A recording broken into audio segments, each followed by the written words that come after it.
बलूचिस्तान की एक और खून आलूद शाम 10 जुलाई की शाम को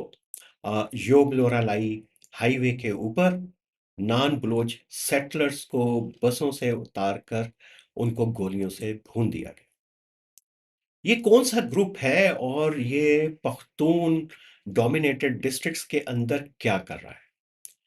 क्या बलोचों की आउटरीच जो इंसर्जेंट्स हैं उनकी बहुत आउटरीच बढ़ गई है पख्तून एरियाज में, और पख्तून एरियाज में उनके कौन इत्तेहादी हो सकते हैं, और ये भी कि अ, पंजाबी हो, सिंधी हो, पख्तून हो, और ख़ास तौर पे जो पंजाबी जो सेटलर्स हैं या ट्रैवलर हैं, मुसाफिर हैं, उन्हीं को क्यों निशाना बनाया जा रहा है और इसके पीछे हिकमत अमली क्या है बलोच इंसर्जेंट्स की। इन मौज़ूआत के ऊपर आज हम बात करेंगे NAR TV narratives with Aamir Rana. सबसे पहले तो ये कि ये इस साल का जो है 19वां हमला है जो नान बलोच सेटलर्स के ऊपर किया गया, और ये बहुत ज़्यादा फ्रीक्वेंसी है अ, अगर हम इसको कंपेयर करें कि पिछले कुछ सालों की निस्बत। ज़रा थोड़ा-सा हम अदाद-ओ-शुमार पे नज़र डालते हैं। ये आपको स्क्रीन पे नज़र आ रहे होंगे, और जून 2005 से और जुलाई 12 2005 तक जो नॉन बलोच इंडिविजुअल्स हैं, वर्कर्स हैं, जो मुसाफिर हैं,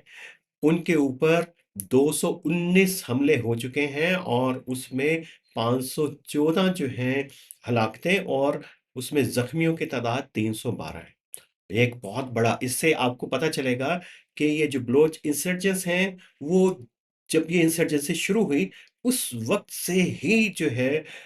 नॉन बलोच जो हैं वो इनका टारगेट है। ख़ास तौर के ऊपर जब अ अ, हाईवेज़ बन रही थी सोहराब और ग्वादर की, उस दौरान जो सिंधी, सराइकी और पंजाबी जो मज़दूरों का वहाँ पे कत्लेआम हुआ, वहाँ से बात शुरू होती है। फिर ये कि एक हिस्ट्री है कोयटा के अंदर, जिस तरीके से जो पंजाबी सेटलर्स को और ना वहाँ पे निशाना बनाया गया, और फिर बाकी जो मकरान के डिस्ट्रिक्ट्स में बलूचिस्तान की एक पूरा पैटर्न जो है वो आपको इसके पीछे नजर आएगा। लेकिन ये क्या कि पिछले जो है तकरीबन 4.5 साल के अंदर ये इनका जो है एक ऐसी स्ट्रेटजी हिकमत अमली है जिन पे इनको लगता है कि इसका बहुत ज़्यादा फ़ायदा है, और इन्होंने नॉन बलोच इंडिविजुअल्स को, वर्कर्स को 46 मर्तबा निशाना बनाया,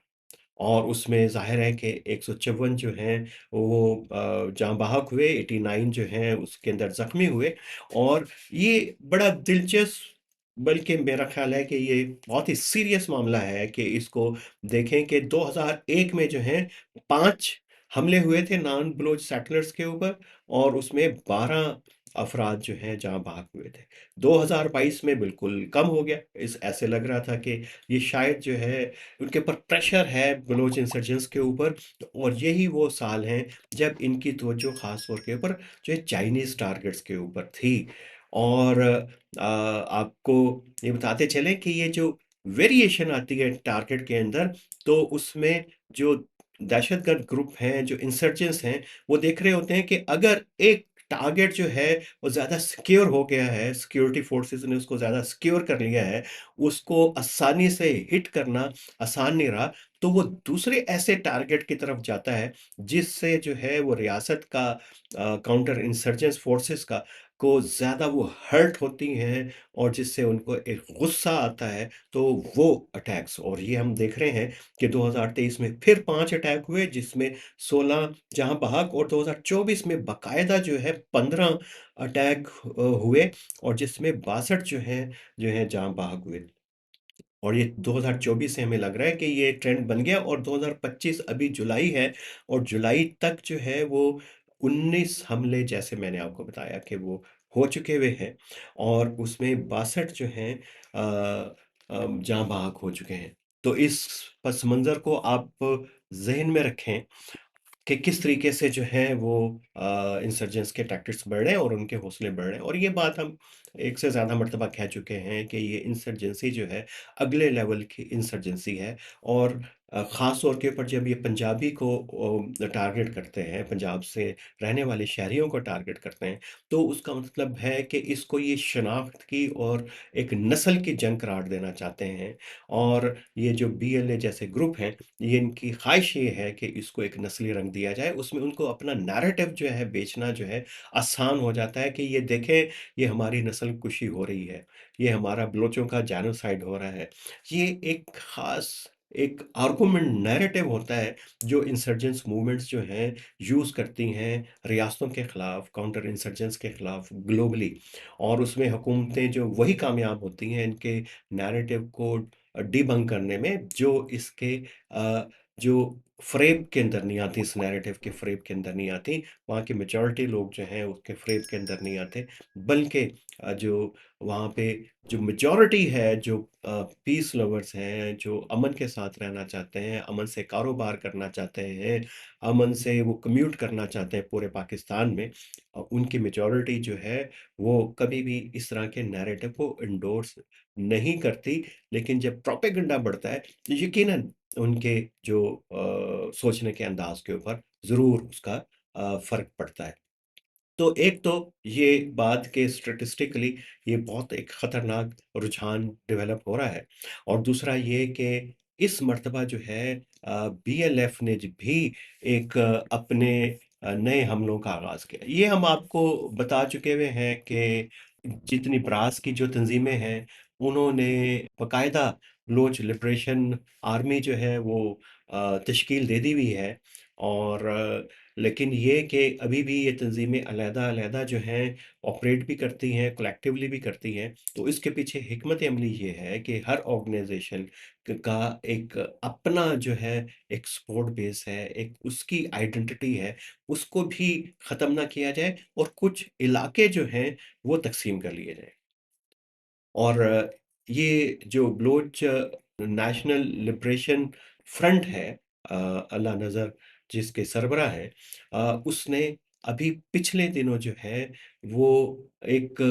वॉर डिक्लेयर की थी। ये उसी तरह के ऑपरेशन हैं जैसे टीटीपी और इस तरह के जो ग्रुप हैं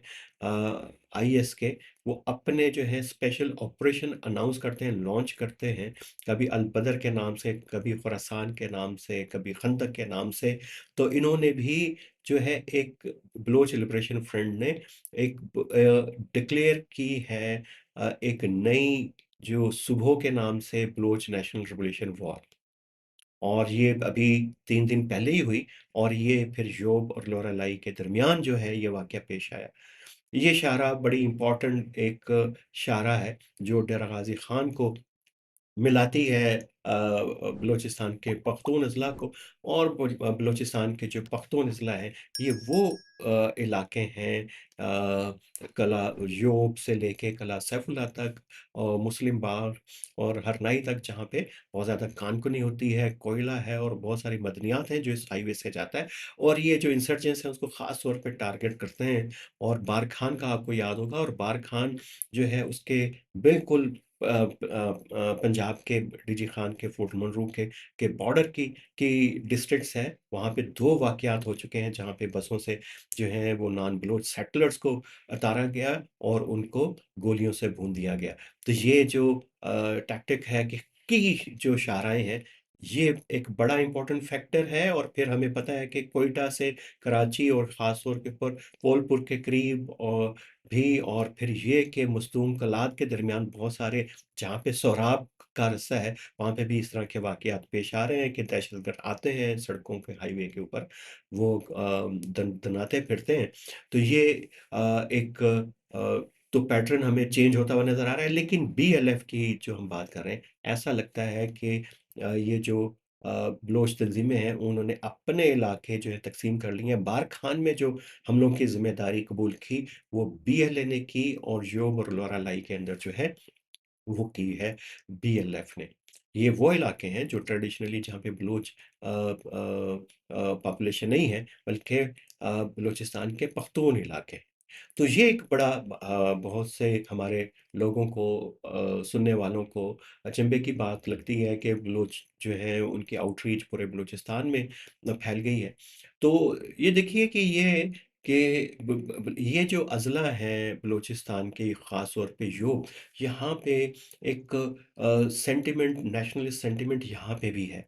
और यही वो सेंटिमेंट है जो फर्टाइल ग्राउंड जो है इंसर्जेंट्स के लिए प्रोवाइड करता है। अगर उनको कोई स्पोर्ट बेस मौजूद ना भी हो, तो तब भी जो है ये इतने वसी प्रोविंस हैं और ये इतने वसी अज़ला हैं लोरालाई के, योग के और कला सैफुल्लाह के, कि यहाँ पे ऑपरेट करना और किसी की इजाज़त लिए बगैर आके ऑपरेट करना कोई इतना मुश्किल काम नहीं है और वहाँ से फिर फ़रार होना और ख़ास तौर के ऊपर जब कुछ दूर जाके ही जो है आपके मौसर जहाँ पे एक दौर में ठिकाने रहे वो भी वहाँ पे मौजूद हों। तो ये इसलिए ये कोई ऐसी ख़ास कोई अचंभे की बात नहीं है और इसको सिक्योरिटी फ़ोर्सेस के लिए भी अलार्मिंग है कि जो हमारा एक परसेप्शन है कि मुख्तलिफ़ बलूचिस्तान के अज़ला को जो हम एथनिक बेसिस के ऊपर देखते हैं कि शायद ये इम्यून हो गए हैं इलाके कि यहाँ पे जो है वो ये अज़ला चूँकि सिंध के साथ हैं, यहाँ की पॉपुलेशन मिक्स है, ये महफूज़ होंगे या पख्तून एरियाज़ के अंदर जो है वो महफूज़ होंगे और इंसर्जेंसी ख़ास हिस्से तक मुंसलिक सही है यकीनन इंसर्जेंसी का गढ़ अभी भी मकरान है और वो उसको मशरक़ी बलूचिस्तान के अंदर जो है वो लेके आके आना चाहते हैं। लेकिन ये कि वो आउटरीच एंगेज करना इम्पोर्टेंट और की पॉइंट कि वो सिक्योरिटी फोर्सेस को स्ट्रेच करना चाहते हैं ताकि अगर सिक्योरिटी फोर्सेस किसी एक ख़ास इलाके में जाके ऑपरेशन मैसिव ऑपरेशन उनके खिलाफ ना कर सकें, तो स्ट्रेचिंग की जो पॉलिसी है कि आप एक अटैक इधर करें, 2 अटैक इधर करें, ये दहशतगर्दों का हमेशा से एक टैक्टिक टैक्टिक होता है। तो सूरत हाल ख़ासी तब्दील हो रही है और जो बीएलए के ऑपरेशन का नाम उन्होंने न्यू डाउन रखा है, उसको बलोची में उसको नाम दिया गया है ऑपरेशन बाम। तो ये भी उसका वही मतलब है। अब हमें ये देखना है कि ये बीएलएफ इतने अपने ऑपरेशंस को पख्तून एरियाज़ में सस्टेन कैसे कितना अरसा रख पाएगी, क्योंकि इसका तो जो हदूदर्बा है और इसका तो कंसंट्रेशन है, वो रही है महदूद मकरान केच डिस्ट्रिक्ट के अंदर पूरा बलूचिस्तान भी नहीं, पूरा मकरान भी नहीं। तो अब ये वहाँ से निकल के क्योंकि बहरहाल इंसर्जेंट्स को जो है एक बड़ा चैलेंज दरपेश होता है लॉजिस्टिक्स का, सप्लाइज़ का। अगर लोकल सपोर्ट नहीं है, तो उनको नामालूम जगहों के ऊपर बहुत ज़्यादा ठहरना मुश्किल भी होता है। तो आज के लिए इतना ही और ये जो सीरियस सिचुएशन डेवलप हुई है बलूचिस्तान में वो अ, इस बात की मुतकाज़ी है कि हुकूमतें जो हैं इसको मज़म्मत के अलावा इंटेलिजेंस बेस्ड ऑपरेशन के अलावा कोई और हल भी देखें, कोई सियासी डायलॉग की तरफ भी जाएँ, जिसके ऊपर हम पहले कई मर्तबा बात कर चुके हैं। आज के लिए इतना ही, नैरेटिव्स विद आमिर राना के साथ जुड़े रहिए, लेटेस्ट अपडेट्स के लिए और जामे कम्प्रिहेंसिव तज्ज़ियों के लिए।